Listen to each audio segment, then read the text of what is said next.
Jelas, jelas, jelas. Oke, sip. Bagaimana? Oke,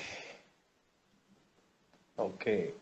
So, teman-teman, without any further ado, kali ini di Mindset Merdeka Talks, temanya hostnya adalah Ibu Meta.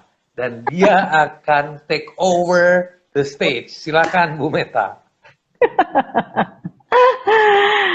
Baik, terima kasih Brodil. Terima kasih atas kesempatan yang diberikan kepada saya. Aduh, rasanya gimana ini ya? Campur aduk. Terima kasih teman-teman. Sebelumnya saya mau tes dulu di suara saya. Apakah suara saya jelas ya? Selamat malam. Jelas, jelas. Yang jelas kasih jempol. Yang suaranya nggak Ya. jelas, jangan kasih apa-apa. Berarti yang nggak jelas orangnya ya. Baik. Malam ini teman-teman, mulai dari malam ini hingga di akhir tahun akhir tahun ini, Bronil membuat acara yaitu Mindset Merdeka Talks yang hostnya adalah, dan yang pertama yang diberikan kesempatan yang mendapatkan kehormatan adalah saya, dengan apa namanya, saya mengambil temanya Merdeka di Usia Senja. Ketahuan banget deh ya kalau hostnya ini umurnya berapa gitu. Baik teman-teman, untuk perkenalan saya ini ibu dan istri dari 4 orang anak yang maunya berjiwa muda terus nih. Kemudian saya juga pemilik dari Dalam Mujiono, satu usaha yang saya dirikan 2 tahun yang lalu tapi saat ini masih pingsan. Kemudian kegiatan saya yang lain yaitu pelayan di Yayasan Anak-Anak Terang Indonesia yang bergerak di bidang untuk anak asuh, membantu anak asuh dalam bidang untuk donasi uang sekolah.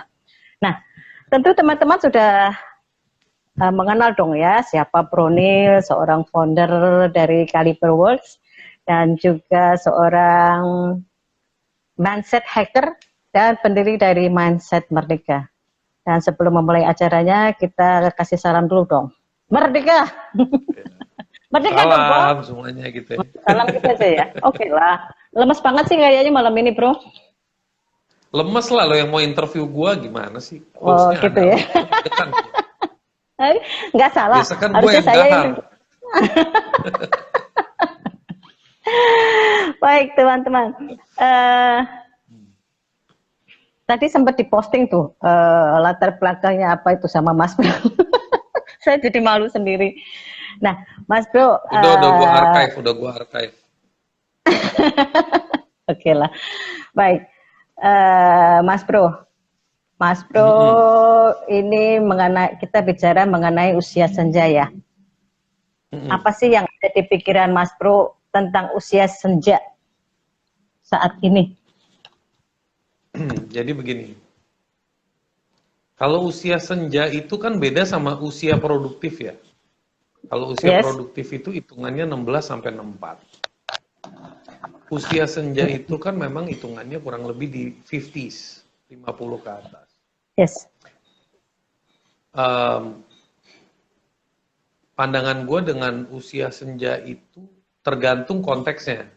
Kalau konteksnya orang itu belum sukses tapi usianya udah senja, apakah dia punya kesempatan untuk sukses? Jawaban gue ada.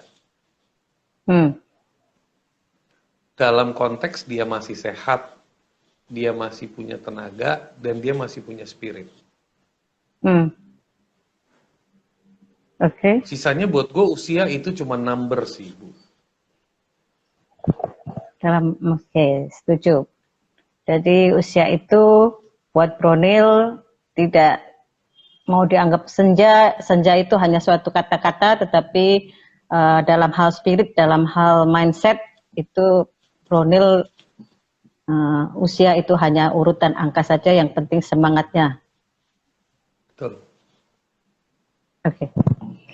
Nah, Bro, di apa namanya, di dalam saya sempat baca bahwa di dalam kamus besar itu kan usia senja itu kan tadi sudah dibilang Pro bahwa itu usianya adalah 50. Dan kemudian negara itu juga mengatakan bahwa pensiun itu adalah di usia 55. Nah, melihat hal ini sebetulnya kalau tadi Bronil mengatakan bahwa produktif itu sampai dengan usia 64 ya. Kenapa kok di dalam ini dibatasi di dalam peraturan perundangan tenaga kerja dibuat 55, Bro? Kalau memang apalagi sekarang ya, kalau melihat sejarah presiden itu justru di usia di atas 60 malah mereka yang presiden-presiden yang hebat itu. Kalau soal kebijakan aturan saya nggak bisa jawab, tapi kalau asumsi saya, kalau orang itu sudah umur 55 itu, asumsinya dia itu produktivitinya udah declining, bukan rising.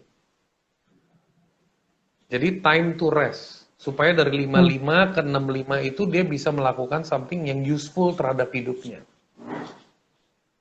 Itu dari kacamata saya ya.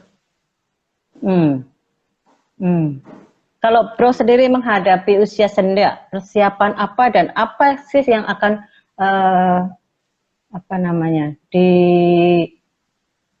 dipersiapkan atau yang akan dilakukan ketika usia senja itu datang padamu?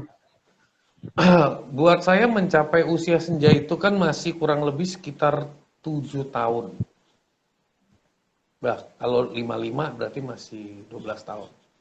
Jadi kalau saya sih udah mempersiapkan kayak oke, I still have 10 years, 10 tahun dari sekarang to prepare my health, mental health, physical health, sama spiritual health. Itu yang harus di prepare. Jadi pada saat tembus angka itu, kita sebenarnya sudah dalam masuk zona healthy. Karena di usia seperti itu yang paling penting itu health. Paling penting itu health. Mentally, physically, spiritually. Siapa? Satu lagi apa? Mentally, physically? Mentally, physically, spiritually. Spiritually. Oke. Konkretnya, Bro.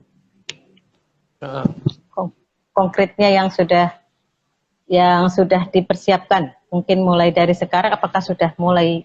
Karena begini ya, kalau seringkali mental udah, spiritual sudah, physical lagi on the go. On kan the itu go sesuatu yang di mastery ya. Sesuatu itu kan mastery itu proses, bukan kayak menangin piala. Lu jadi pemenang, enggak.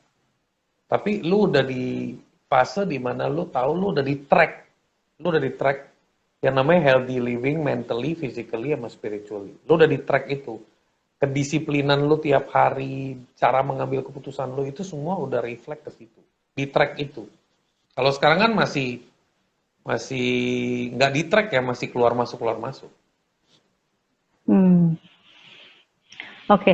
Seringkali kan, bukan seringkali ya, ini pengalaman saya sendiri. Saya juga melihat teman-teman ketika mereka di usia yang sudah senja itu, apalagi yang bekerja ya, di usia 55 tahun ketika mereka pensiun, mereka kan seringkali tidak siap.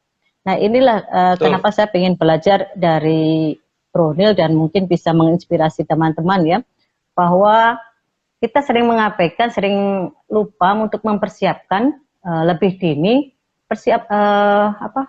ketika memasuki fase tersebut ya, sehingga seringkali menjadi post power syndrome, terus jadi hidupnya lebih nggak berarti, jadi sakit-sakitan gitu loh, Bro. Nah ini yang pengen saya juga pengen memerdekakan. Mau di-highlight bagian itu ya, oke. Jadi kalau ngomongin soal kondisi seperti itu sebenarnya menurut saya semuanya udah salah kaprah. Cuman buat pembenaran aja sih. Jadi kalau udah mau menuju usia senja, mendekati pensiun, itu ada program persiapan pensiun dan sebagainya. Itu hanya kayak kayak icing, tau nggak? Kalau kita beli ice cream itu atau kita beli cake itu dipakein whipped cream doang di atasnya. The cake is Hmm. not there, the whipped cream doang. Karena orang di usia tertentu itu kan nggak bisa you expect dia langsung jebret, langsung mentalnya siap, jebret dia langsung merubah habit. Itu nggak bisa. Itu ada proses, menurut Hmm. saya. Nah, proses yang benar menurut saya adalah tergantung kategori orangnya lagi, Bu. Kalau orangnya itu sudah difilter bahwa dia itu punya pengalaman yang konkret, dia punya expertise yang konkret, dia punya ukuran kesehatan yang lumayan bagus, dia punya kedisiplinan dalam menjaga kesehatan yang lumayan bagus, kategori ini orang-orang ini sebenarnya bisa digabungkan dengan anak-anak millennials atau zennials. Kenapa? Karena kalau Ibu pernah nonton film Internship di Hollywood, ada filmnya, itu sebuah startup itu sukses bukan meng-hire anak-anak muda saja, tapi dia malah meng-hire orang-orang yang sudah retired. Hmm. Karena dalam sebuah bisnis, misalnya ada direktur yang retired, ada seorang leader yang retired, ada seorang accountant yang retired. Dia orang udah punya jam terbang dan pengalaman, secara wisdom juga dia orang udah punya. Gimana Yes. menghandle situasi. Ya. Nah, kenapa perlu disandingkan sama anak-anak muda? Karena mereka nggak punya spiritnya. Spiritnya itu ketularan dari anak muda itu. Hmm. Kan kadang-kadang kita udah kayak bawa mobil, udah mau naik ke atas, udah mulai berat nih, harus ada yang dorong dari belakang. Nah, dorongan spirit itu dari anak muda itu. Itu Nah, sebenarnya komposisi menurut saya yang keren.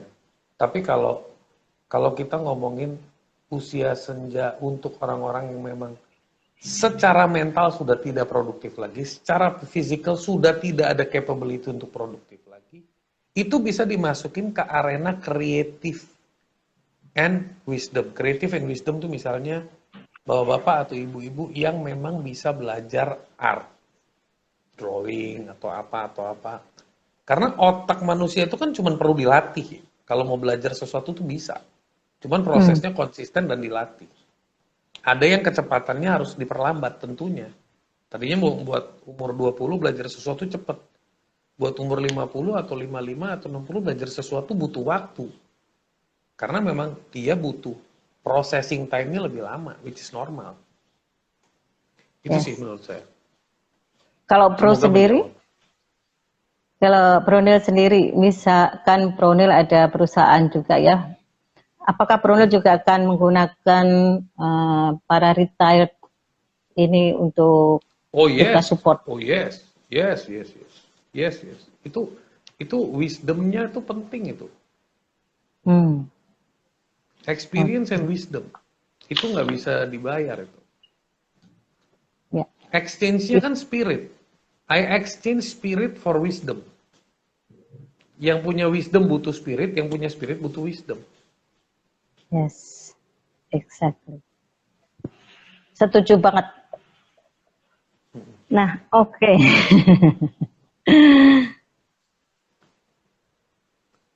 Nah, kalau tadi saya mengambil tema merdeka di usia senja nih ya.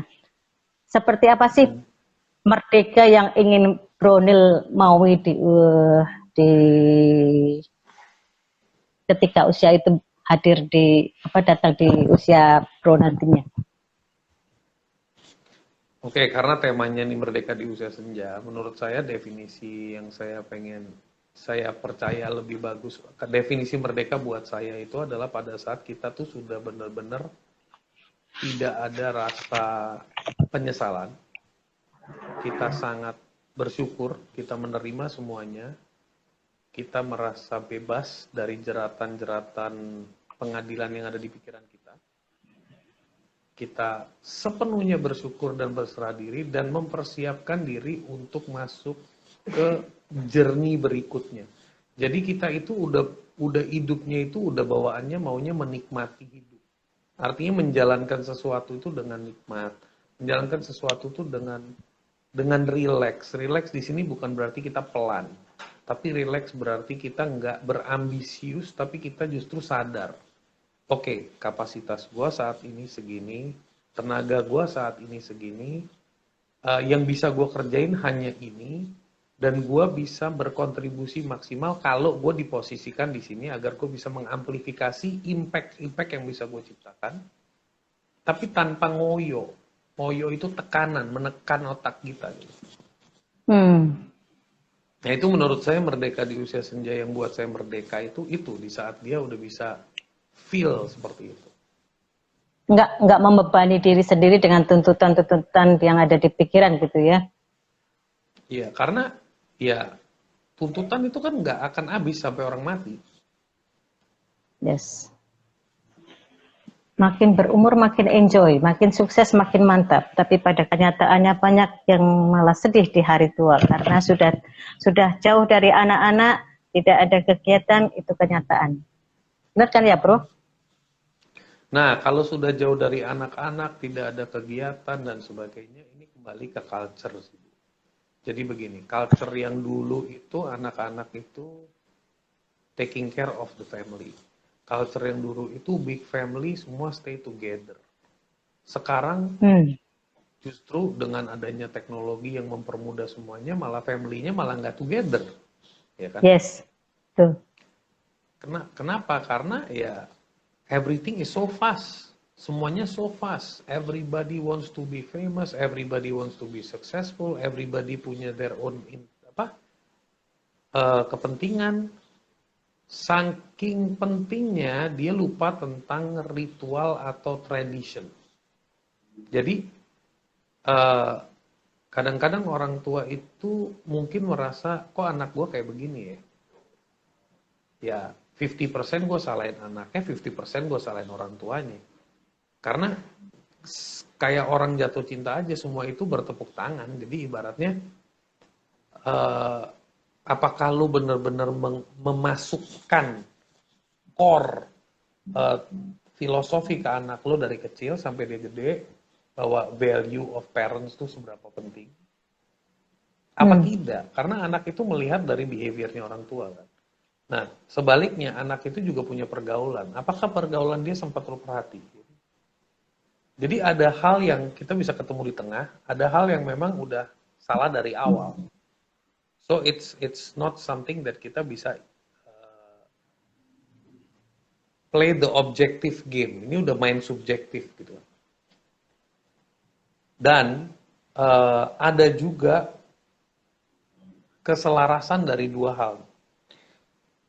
Sekarang perkembangan pola kerja dibanding dulu. Dulu itu orang kerja nggak ngoyo-ngoyo banget, Bu. Sekarang itu kerjanya tuh kayaknya ekstra ngoyo gitu. Dulu itu istilahnya lu dapat penghasilan 5 juta, lu kayaknya happy. Tetangga lu punya 20 juta, lu kayak nggak peduli. Nggak peduli. Maksudnya lu happy aja gitu, nggak ngeliatin. Makin ke sini itu kan yang sini udah beli rumah, masa gua nggak? Yang sini udah beli mobil, masa gua nggak? Nah, itu membuat hidup tambah sulit menurut saya. Satu. Kedua, dia dimanipulasi dengan pembuktian diri dan sebagainya dan sebagainya. Dan akhirnya yang penting, value-value penting yaitu family comes first, itu lupa semua orang.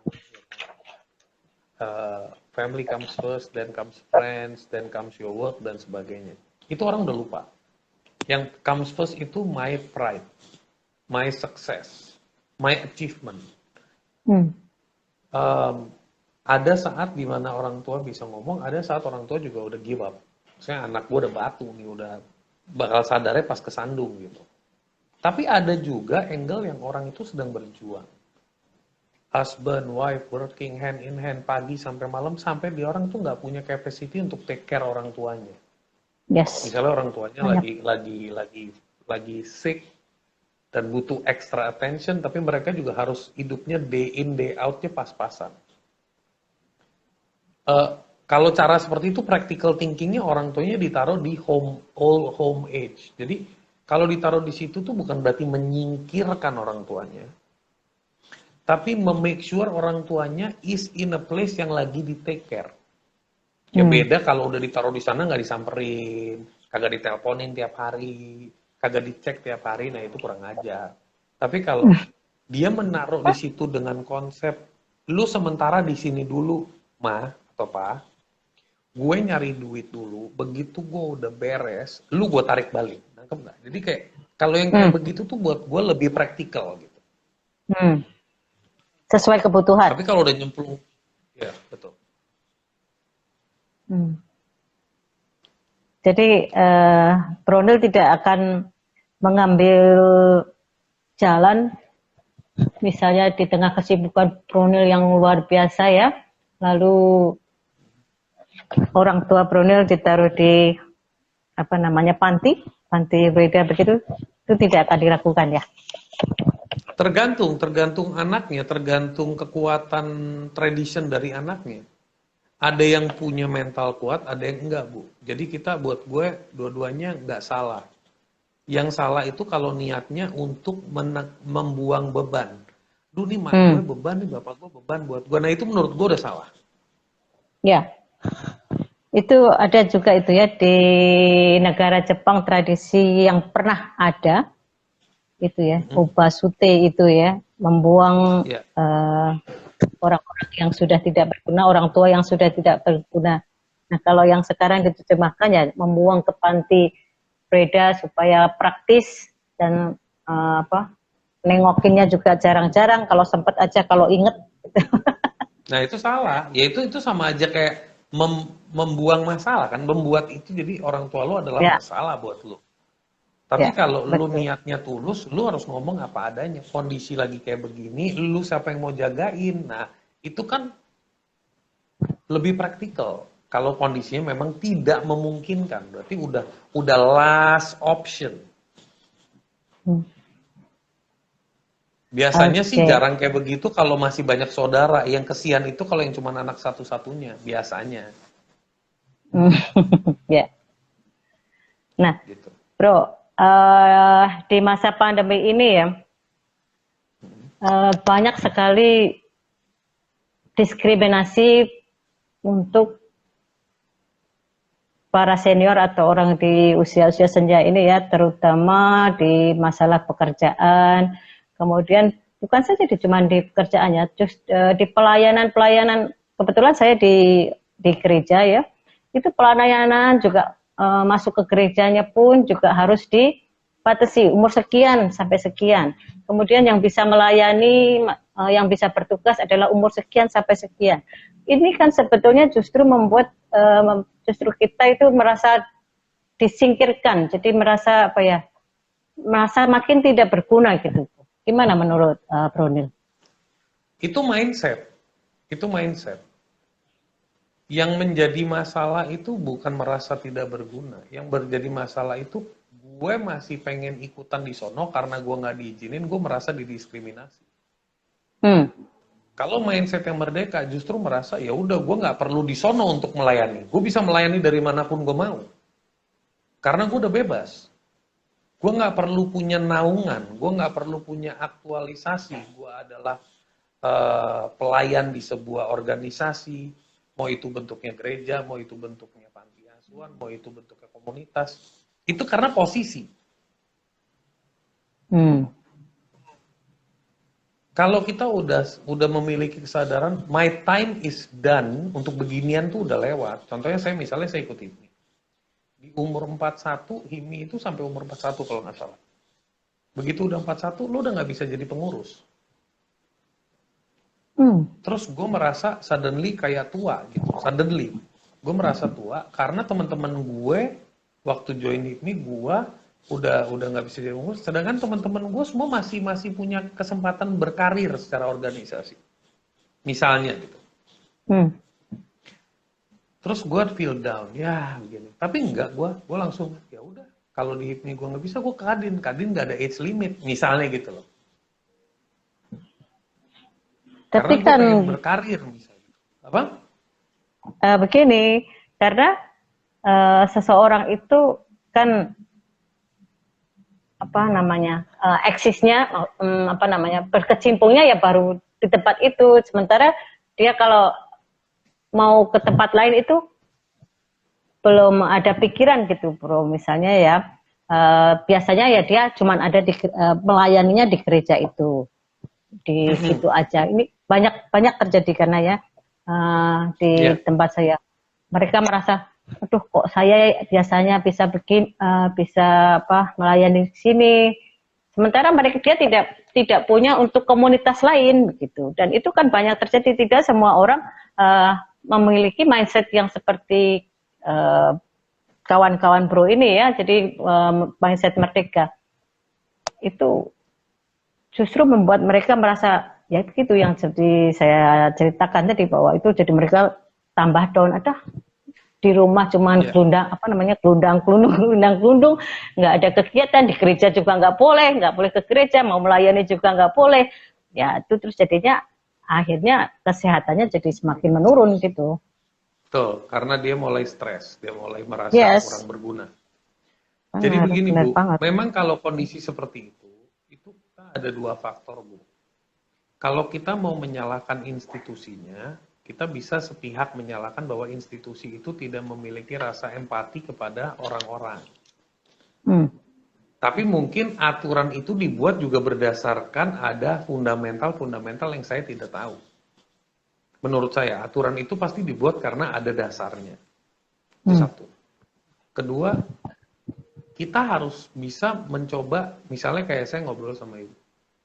Berarti kan kita sadar bahwa begitu banyak orang di usia senja ini perlu dimerdekakan pola pikirnya. Artinya begini, Yes.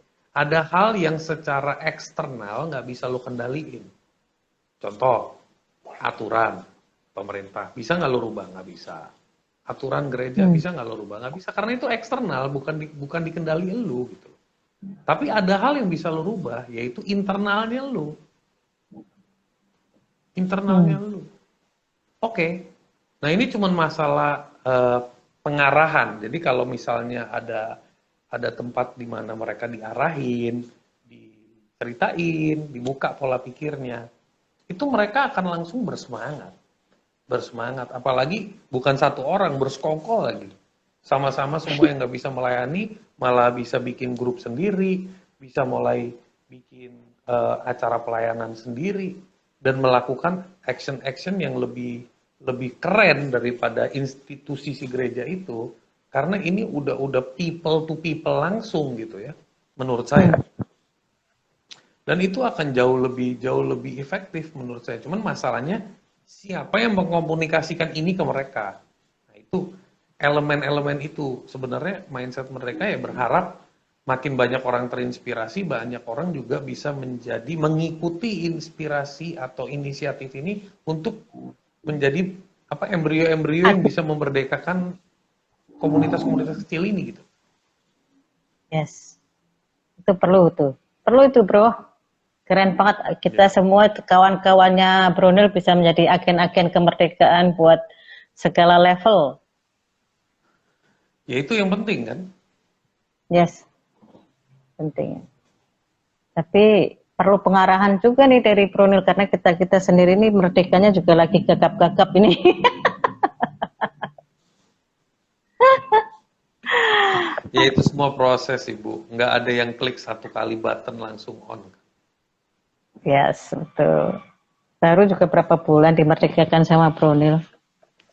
Iya, Nah, it's a Brunel, process. selanjutnya nih, kita ini Indonesia kan di 2020 sampai 2030 ini kan akan menghadapi bonus demografi. Nah, bonus demografi ini juga akan kembali menyisihkan, karena yang tampil di tahun-tahun mendatang, 15 tahun mendatang ini orang-orang muda. Yang tua-tua itu mungkin akan tersingkir. Pandangan Brunel gimana, Bro? Ya gue sih mikirnya bukan orang-orang muda yang dianggap terus yang tertua yang disingkirin sih. Gue ngelihatnya kita harus berbesar hati kalau udah ukuran kita bukan level produktivitas kita udah nggak sehebat orang-orang yang ada, ya kita justru time to step back sih Bu. Apa yang bisa kita lakukan untuk bantuin teman-teman ini yang di usia produktif ini itu bisa mendapatkan manfaat secara wisdom maupun skill. Ya kalau misalnya kayak begitu, ya saya berharap pemerintah bisa menggunakan metodologi-metodologi yang tadi saya share, di mana format hiring itu udah bukan hiring. Karena sekarang orang di atas umur 40 aja udah jiper cari pekerjaan, Bu. Di Yes, atas betul umur banget. 40 udah deg-degan cari pekerjaan.